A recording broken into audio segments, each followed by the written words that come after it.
Today, Performance TV is going to help you see the light. And once your vision recovers, you're going to see what we can do to a vintage vet. But wait, there's a lot more. An interview with a racing legend. Stay tuned.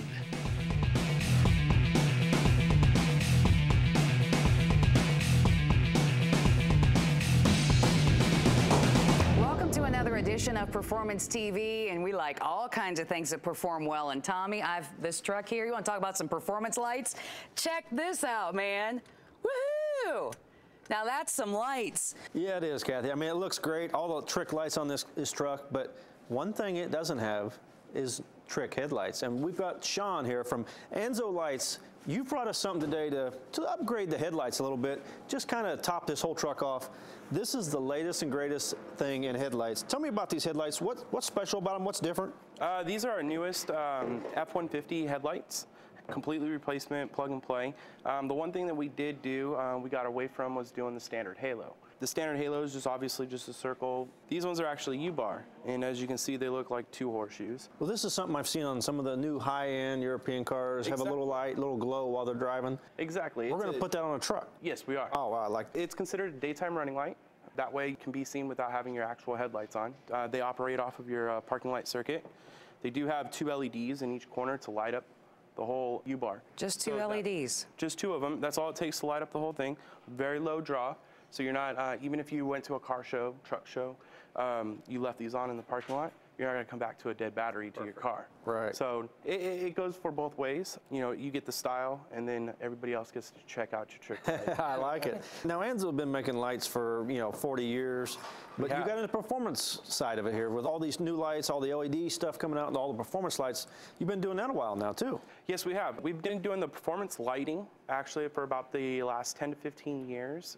We've gone to market within the last 10. We do this for just about every car that's available on the market. Yeah, I have an extensive catalog. Yeah, it's about 150 pages or so. Well, you got light for everything. Yeah, we do. We started, back in the 80s on the full-size Chevy trucks, and then we go all the way up to brand new 2013. And if they don't happen to have a particular light for your vehicle, or if you've got some off-roading stuff, you guys just came out with some new stuff here too, and in two different sizes. Correct. We came out with the 4-inch and 7-inch HID.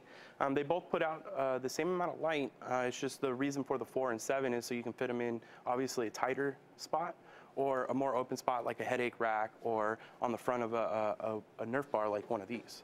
Awesome. Perfect. I think golf cart at the track would be yeah. great. Yeah, that's what I want to put some on. Well, I want to see these on this truck. I can't wait to see these light up. All right. Let's get started. I'll pop the hood. Well, Kathy, this may be one of the easiest installs we ever do. All we need to do is remove these two bolts, this screw here, and one more bolt behind here, pull this headlight out, unplug the light, put the new one in. There you go. I mean, I'm going to get started. You guys take care of whatever you're taking care of. Sean, when I take a look at the construction back here, there are some things we need to keep in mind when we're putting the light in. What do we got down here? What's this seal for? This is to keep moisture out during shipping. Okay. What it is when it goes across the country, obviously it hits a lot of different climates. So to protect it from moisture setting inside, we put this paper seal over it. And when you pull it out of the box, this is where your turn signal will go. So you just remove that. Well, unfortunately, we do have to change light bulbs every once in a while. Is it going to be, you look at this thing, it's sealed up pretty good. How do we do that, Sean? Well, that's actually fairly easy. Just like your stock application, you pull this boot off right here. And after you pull this off, it exposes your light bulb. You have your high and your low beam. Okay. And you push down on this right here. This is the keeper that keeps it in place. And then as soon as you do that, this will spring up, and then you can pull the light bulb and change it out with whatever light bulb you'd like. But we should be able to do that right from inside. That's correct. You'll reach down through the backside, and you'll be able to actually access the boots and pull them off from the backside. And because this is a spring clip, you don't have to be able to see it. You can actually feel it, and then once it pops out, because there's only one way this light bulb will sit in there. And that's the way we like that. Tommy, how you coming over there? I'm just about done already. I've got my light out already, so you better get started. Okay. These things look like they're sealed up very well. I mean, a lot of times you see condensation and things like that in lights, and it doesn't look like we're going to have a problem with that here. The bottom portion, when the housing is made, and it gets to the point where the lens actually goes onto the housing, it will go into a jig. A robotic arm comes in and puts down a predetermined amount of glue right around the edge, and then another arm comes in, sets down the lens, presses them together, and it goes off to the next station. Wow. This edition of Performance TV, presented by Low Car Performance Products, is being brought to you by Quick Fuel, innovators in fuel systems. And by Enzo. Don't get left in the dark. And by ARP, the world leader in fastener technology.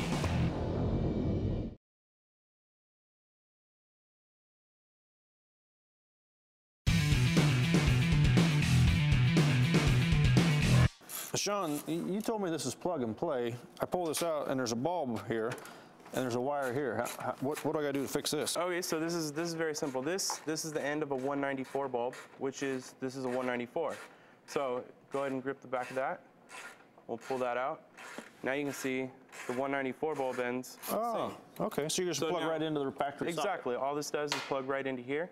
Then you'll make sure that you have your black wire, which is the one with the white tracer.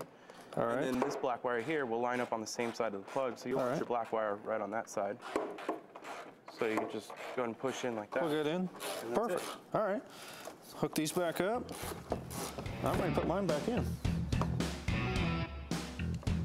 Just about got the old one out over here.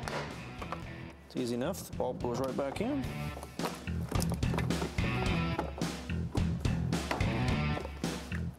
Now we're ready to reinstall.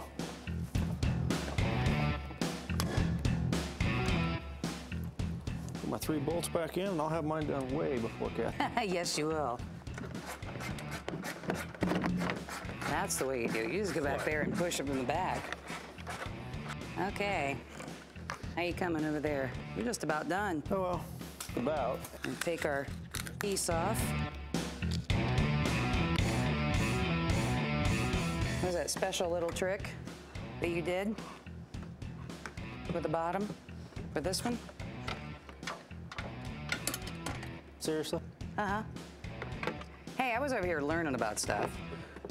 Right here on the side of your housing, you have 2 clips. You have an upper and lower clip, and they just slide right into the holes. So what you want to do is actually look right here. See how you're on the outside of the body? Okay. So you want to slide in, and then once you get this like this, it'll actually, you just gotta wiggle it back in. Yeah. There it goes. Just push. There you go. Ta-da!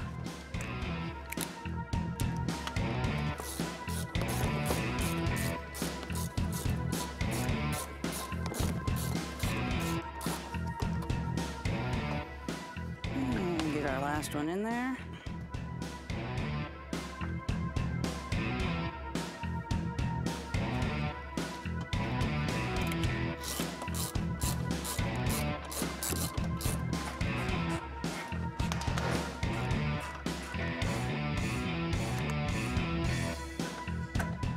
Wow, seriously, Tommy, what took you so long?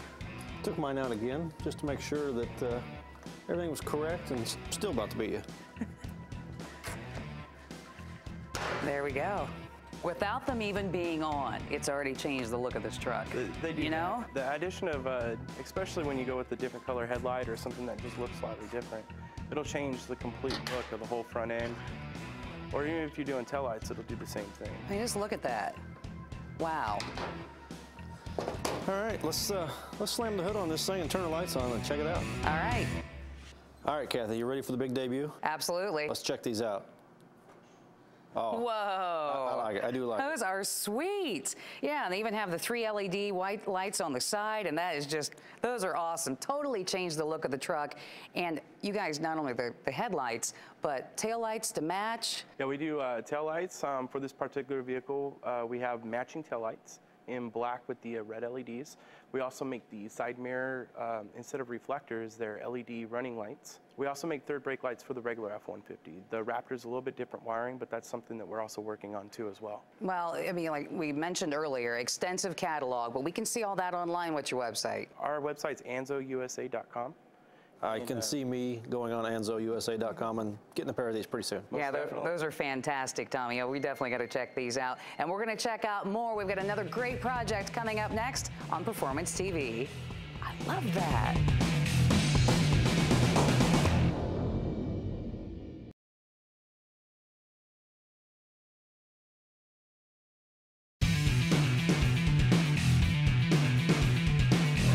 Welcome back to Performance TV. With all the advancements in the chemical industry today, they're always coming up with something a little better for your car. The engines, the oils, the chemicals, they can make things last longer, make your car run better.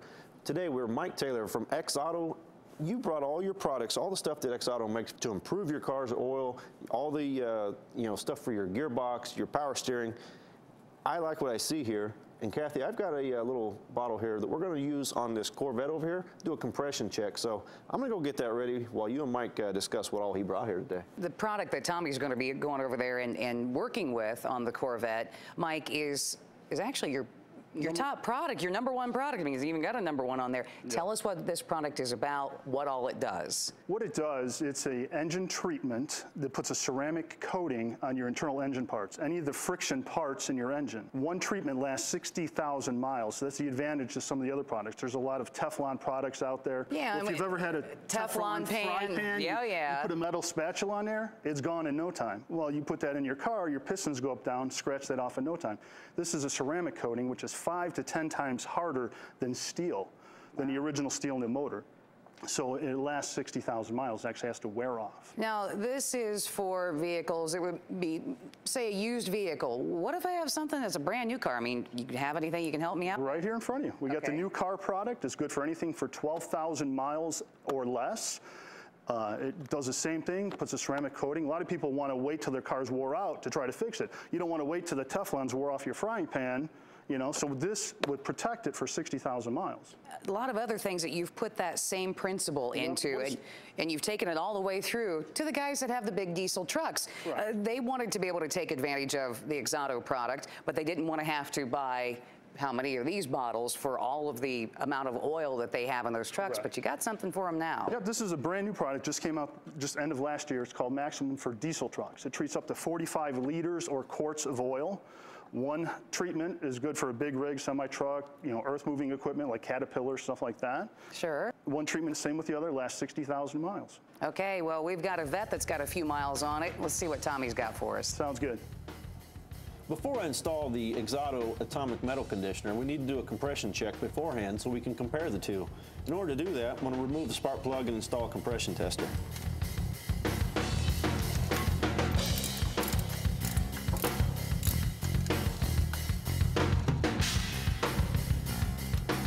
Pull my spark plug out right up there, and then just screw the compression tester right into the hole.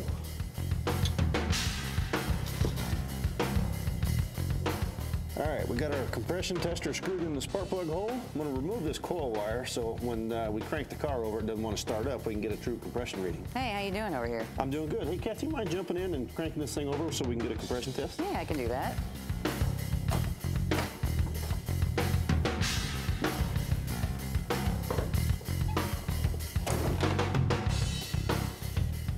Ready? Yep. All right. We're about 110 there on the gauge. All right, so now I'm going to take this compression tester out. We're going to pour in the atomic metal conditioner and take this thing for a spin, put the coil wire on, and we'll get a second reading. Now, normally it takes about 1,000 miles for this stuff to break in, but we're going to try to speed up that process today.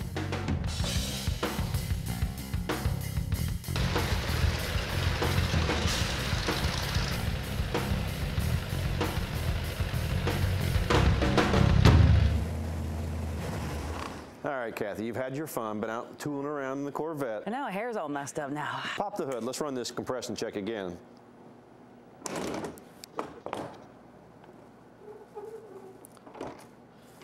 All right, now that Kathy's had all of her fun, we're going to pull the spark plug out, put our compression checker back in there, pull the coil wire off, and run another compression check and see what kind of results we got. I tried not to get it too hot for you. I see you got the I put gloves on. Okay.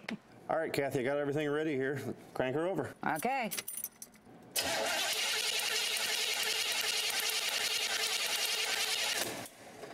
That knocked it up to about 130. Wow. So, I mean, considering it takes 1,000 miles, and I surely hope you didn't go 1,000 miles in this thing, that's a pretty good bump already. That's impressive. If you'd like to check out what ExAuto can do for your car, go to their website, exauto.us. We'll be back with more right after this.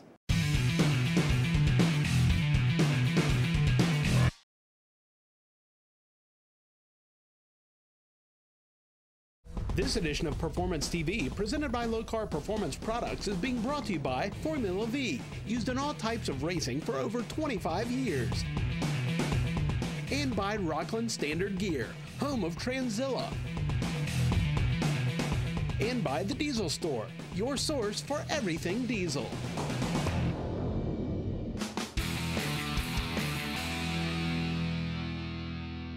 This industry update is brought to you by the folks at Stage 8 Fasteners. Now, they've come up with a really unique locking retainer that you're going to put on your bolts. When you put them in, say like Tommy's doing down here on our headers, you don't want them backing out once you get them torqued. So he's going to be putting them in down there. Once you torque them, then you put your locking retainer on.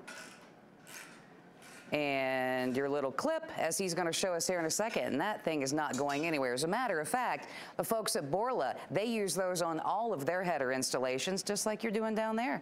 I'll tell you what, this is really a neat bolt. This is a really neat idea. It's not only a lock bolt, like you know, hard to get in and out. You can get these right in and out, because once you take the locking retaining ring off, you can pull the bolt right out without ever having to worry about Loctite or anything that's going to hold the bolt in there, especially in tight places, and especially on a car that a lot of vibration, off-road, trucks, anything like that has a lot of vibration. Sure. You can't afford the bolts come loose. This is your solution right here. If you want to hand me one of those rings, sure, I'll show you how this works. You put the bolt in, tighten it up, then in order for it to not come loose, you position the retaining ring right here. It slides right over the head of the bolt. And it's got a bunch of notches on it, so you can put it in a lot of different positions. Get your bolt to where it's at, where it needs to be tight, like that. Take your ring, put it on there like this. Take your clip, slide it in, like that. And that bolt will not back out. That's right. There you have it. Made in the USA. You can find out more by going online at stage8.com. This week's ARP quarter-mile quiz question comes from John in Alabama. John writes, pro teams don't get many runs out of their slicks. How about sportsman dragsters? It does vary a lot, John, but for an example, in my class, in my car, about 60 to 70 runs per year before I want to change the slicks. Something else you keep in mind is when your 60-foot time starts to go away, you know it's time to change slicks because you're losing the sidewall, and can't have that because it's all about consistency in drag racing. If you have a question for the ARP quarter-mile quiz, send it to the address on the screen. If we use your question on the air, you'll receive an ARP quarter-mile quiz shirt. This industry update comes to us from the folks at Buck Stop Bumpers, and this is one massive update we're doing this week, Tommy. I'm telling you, this bumper from Buck Stop Bumpers is stout. I mean, it's really built. 1/4-inch steel in the middle section, 3/16 on the outside, and they kind of think of everything on these things. I mean, we've got an optional winch mount. You can put a winch on it. They got for lights. You can put lights in the bumper. I mean, they kind of think of everything on here. Yes, they do. And to keep your winch out of the elements, because we know that, hey, those things cost some money, we got a nice access door here as well. And what about this guard up here? Yeah, they got guards. They got 5 different styles you can choose from. I mean, from the Outback to the rugged out in the woods. You can choose your option for the grill guard up here. But the one thing I think was kind of interesting, they've got a trailer hitch mount down here on the bottom. So you can put a ball in here, hook a trailer to it, use the winch, drag whatever you want up on your trailer from the front of your truck. I know, isn't that amazing? They think of everything. These are available from 1980s vehicles all the way up to today. And if you want to find out more, all you have to do is hop on their website at buckstop.biz. Very rarely am I nervous to do an interview, but I am today. Mario Andretti, your career started really early. In fact, about 5 years old, didn't it? I was about that old when I pretty much fell in love with the sport, and I never had a plan B. Tried to pursue it every way possible. There was a war was in the way, World War II, and a lot of other things, but somehow just remained relentless about the pursuit, and things worked out for me. You've won in every form of racing imaginable. Some people don't even realize, down to quarter-midget sprint cars. Is there one moment that you remember the most in your racing career?